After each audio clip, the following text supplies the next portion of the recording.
மாதங்களில் நான் மார்கழின்னு சொல்லியிருக்கார். அதாவது மாசானாம் மார்க்க ஷீர்ஷோஸ்மி அப்படின்னு சொல்லியிருக்கார். மாதம், இந்த மார்கழி மாதமாகவே இருக்கார் அவர். எல்லா மாதத்தில் மார்கழி மாதமாக அவர் இருக்காராம். அப்போ அவரே மார்கழி. அப்போ அதில் நம்ம விஷ்ணு ஆலயங்களுக்கு செல்கிறதும் சிவன் ஆலயங்களுக்கு செல்கிறதும் மிக மிக உத்தமமான ஒன்று. மார்கழி மாதம் ஆதிரை நாள், அந்த திருவாதிரை ஆதிரை நாள் வந்து பிரபஞ்சமே உற்பத்தி செஞ்ச நாள் அப்படின்னு சொல்லப்படுது.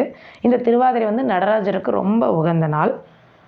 சரி, சிவன் எடுப்போம். இப்போ நடராஜர் சொன்னேன் இல்லையா, சிவன் எடுத்துக்கிட்டிங்கன்னா கார்த்திகை மாதத்தில் சோமவாரம் ரொம்ப விசேஷம் சொல்லுவோம். இந்த சோமவாரம் ஒவ்வொரு கார்த்திகை மாதத்தில் ஒவ்வொரு சோமவாரமும் விரதம் மேற்கொள்வாங்க.